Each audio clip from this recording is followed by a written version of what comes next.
Hello guys, आज हम पढ़ने वाले हैं अर्हेनियस इक्वेशन। हम देखते हैं अर्हेनियस इक्वेशन क्या कहती है और इसे कैसे ड्राइव करते हैं। तो सबसे पहले बात करते हैं अर्हेनियस इक्वेशन। अर्हेनियस इक्वेशन में कहते क्या है, अगर किसी सिस्टम में रखे मॉलिक्यूल हैं हमारे पास और हम चाहते हैं कि वो केमिकल रिएक्शन कराएं, इसकी पार्टिसिपेट करें, तो सभी मॉलिक्यूल केमिकल रिएक्शन में पार्टिसिपेट नहीं करने के, कुछ मॉलिक्यूल्स करेंगे और कुछ नहीं करेंगे। तो सबसे पहले हम क्या लिखते हैं, point number 1, all the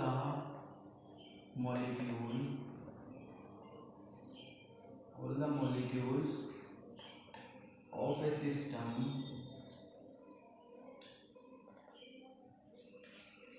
cannot take part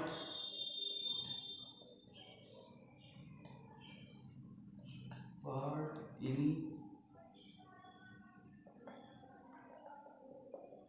chemical reaction. All the molecule of a system cannot take part in a chemical reaction.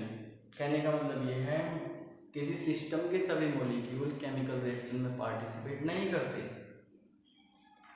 Second point,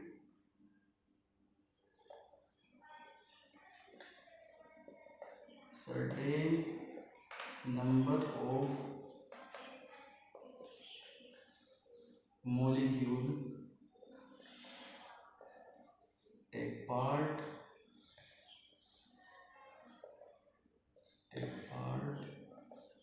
in chemical reaction।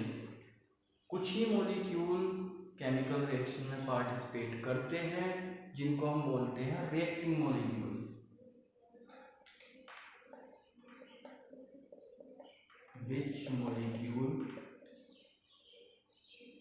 which molecule can take part in chemical reaction,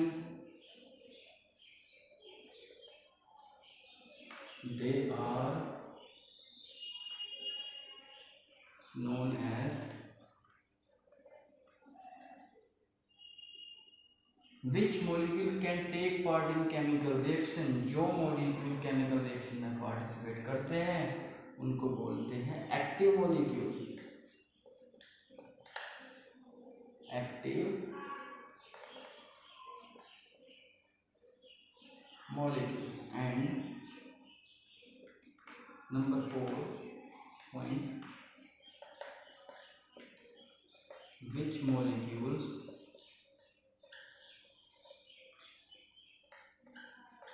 cannot take part in chemical reaction, they are known as passive molecule। इस कहने का मतलब ये है कि जो molecule chemical reaction में participate नहीं करते उनको पैसिव मॉलिक्यूल्स बोलते हैं। एक इक्विलिब्रियम हम बता सकते हैं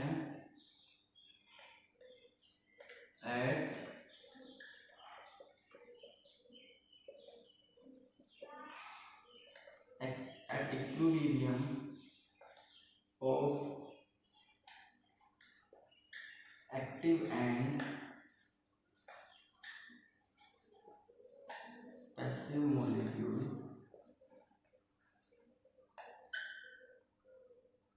क्या होगा इक्विलिब्रियम। ये हमने मॉलिक्यूल ले लिया जो कि है active, reversible sign, equilibrium, molecule, passive.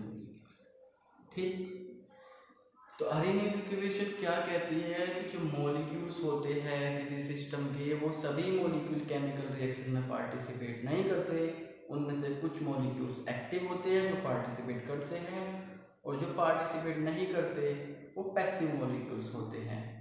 इसके बाद हम इसके डेरिवेशन को ड्राइव करेंगे।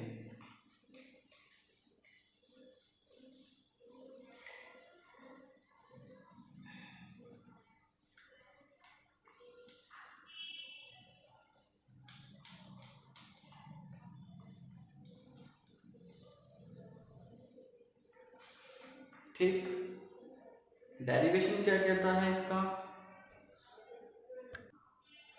अर्हेनियस इक्वेशन का डेरिवेशन हम करने वाले हैं। तो डेरिवेशन के लिए सबसे पहले हम कंसीडर करेंगे एक इक्विलिब्रियम इक्वेशन को या फिर रिएक्शन को। Let us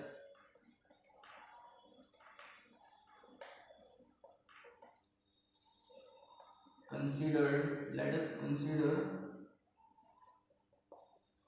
with the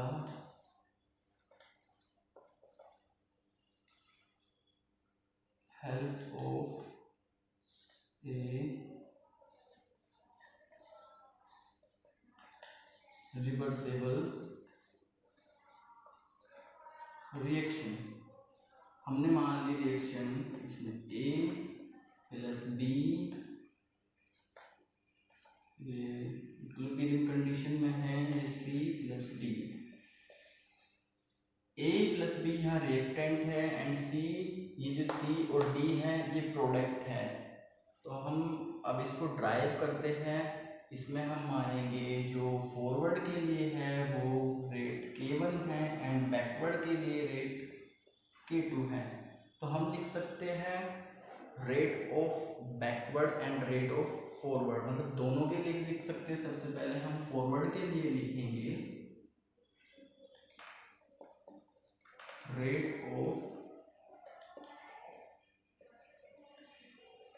forward, rate constant बोल सकते हैं या फिर rate of forward. Rate of forward इसको डिनोट करते हैं RF से। RF रेट ऑफ फॉरवर्ड इधर जा रही इक्वेशन डिपेंड करेगा रिएक्टेंट पे। सो K1 constant concentration of A and concentration of B। इसके बाद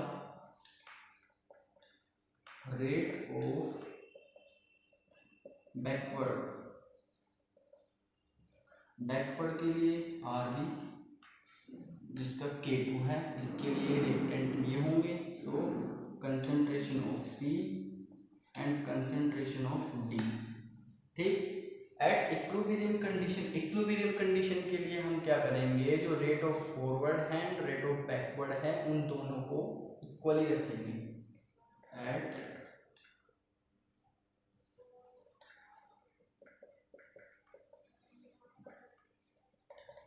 इक्विलिब्रियम कंडीशन, इक्विलिब्रियम कंडीशन में क्या रखेंगे, RF is equal to RB, rate of forward is equal to rate of backward. तो वैल्यू क्या है रेट ऑफ फॉरवर्ड की जगह हम लिख सकते हैं ये वाली value K1 concentration of A concentration of B। क्या लिखेंगे हम, K1 concentration of A concentration of B is equal to rate of backward के लिए क्या लिखेंगे हम, concentration of C and concentration of D। K2 concentration of C and concentration of D। ठीक, अब क्या करेंगे, हम देख रहे हैं concentration of A and concentration of B, इन दोनों को हम इसके नीचे ले जाएंगे एंड K2 को इसके नीचे ले आएंगे। इससे होगा क्या कि कांस्टेंट वाली टर्म एक साइड आ जाएगी एंड कंसंट्रेशन वाली टर्म एक साइड आ जाएगी।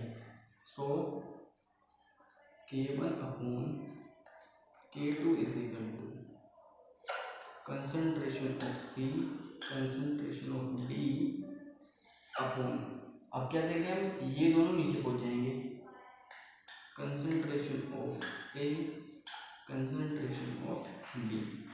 ठीक, K1 एंड K2 को क्या पुट कर सकते हैं, K से मान लिया इक्वेशन 1। ठीक, बोर्ड पे चले नीचे,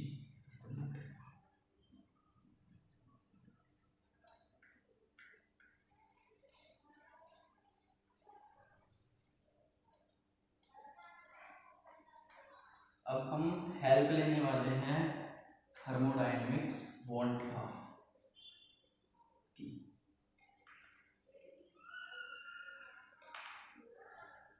फ्रॉम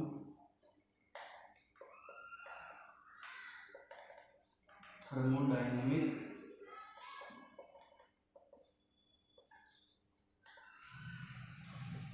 वांट हाफ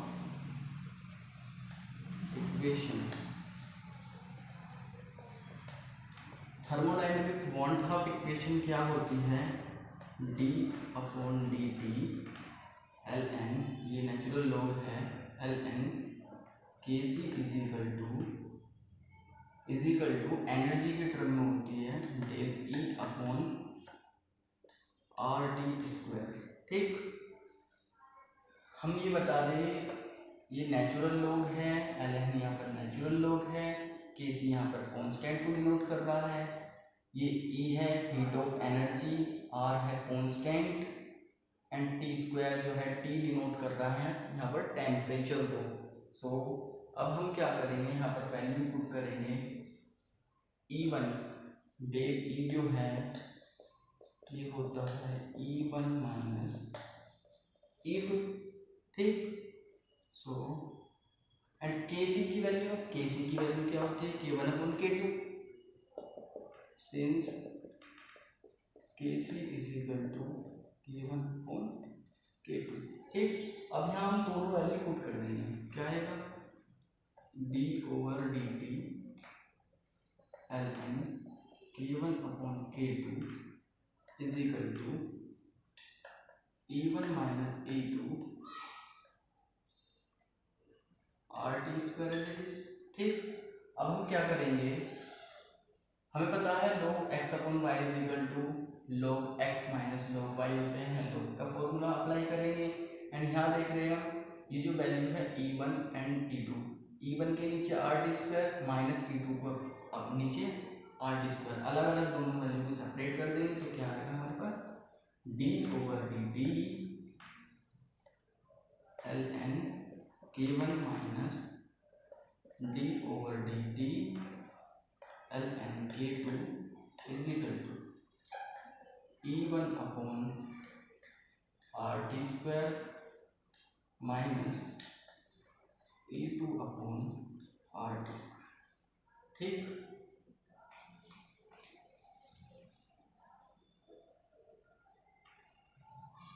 अब हम क्या करेंगे, अगर E1 value rate of forward के लिए, अब देखते हैं ये यहाँ पर E1 है या K1 है।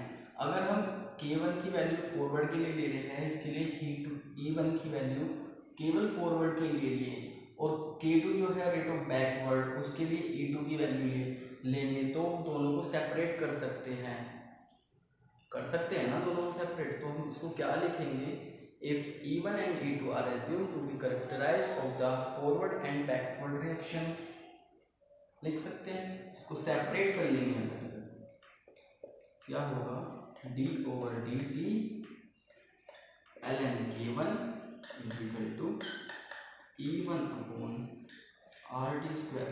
हमने क्या करा, ये वाली टर्म और ये वाली टर्म एक साथ लिख ली। ठीक, इक्वेशन नंबर 2 मानते इसको।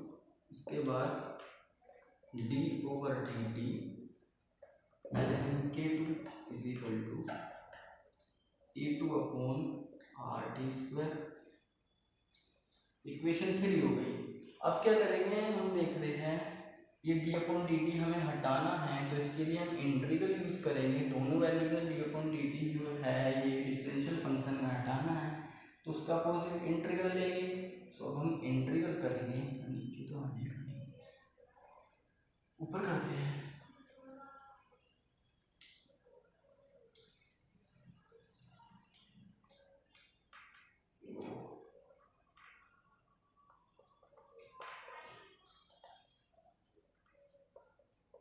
Integration equation second and equation third. जब हम इंटीग्रेशन इक्वेशन नंबर सेकंड का करेंगे तो हमारे पास आएगा integration d upon D T ln k1 के लिए कर रहे हैं dt, ठीक, is equal to integration e1 upon RT square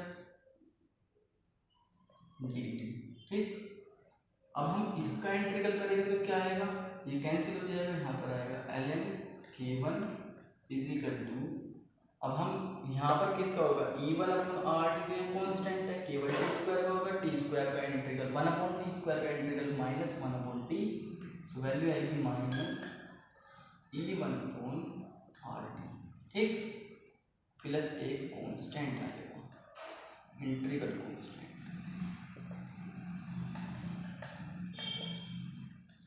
equation number 4, ठीक।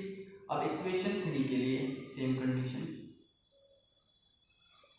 d upon dt ln k2 is equal to integral e2 upon RD square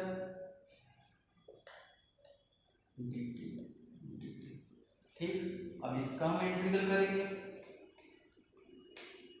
क्या आएगा इसका integral, ln k2 is equal to minus e2 upon RD, इसका cancel हो जाएगा, minus में आ जाएगी value, ठीक है, प्लस एक आएगा इंटीग्रल कांस्टेंट, इक्वेशन नंबर 5। अब हम क्या देखते हैं, equation number 4 and equation number 5 दोनों सिमिलर हैं, तो हम इसको क्या लिख सकते हैं, फ्रॉम इक्वेशन 4, अगर हम इक्वेशन नंबर 4 में देखें तो ln इधर आ जाएगा, e की वैल्यू आ जाएगी, कहने का मतलब है अगर हमको k1 फाइंड आउट करना है तो इक्वेशन नंबर 4 में k1 कैसे फाइंड आउट करेंगे, k1 is equal to e की टर्म में पहुंच जाएगा, e की power minus e upon RT, ठीक, आ जाएगा, आ सकता है भाई, एंड एक आएगा यहाँ पर कांस्टेंट जिसका नाम होगा अर्हीनियस कांस्टेंट a, एंड ये जो वैल्यू है i की, इसको हमने 0 पुट किया, कांस्टेंट को हमने 0 मान लिया, ठीक। इक्वेशन 6 सेम कंडीशन अप्लाई करेंगे, इक्वेशन 5 के लिए यहाँ से k2 फाइंड आउट करेंगे, फ्रॉम इक्वेशन 5 क्या होगा, k2 is equal to Arrhenius constant e की power minus e2 upon RT plus 0 तो लिखे ना लिखे एक ही बात है, इक्वेशन नंबर 2। अब हम देख रहे हैं क्या है यहाँ पर इक्वेशन नंबर 1 में, मतलब इक्वेशन नंबर जो 6 है, इस 6 इक्वेशन में क्या हो रहा है, k1 e1, इक्वेशन नंबर 7 में k2 e2, सो हम इन दोनों को कंबाइन कर सकते हैं, आपस में लिख सकते हैं, क्या लिखेंगे, we can written as from equation 6 and 7,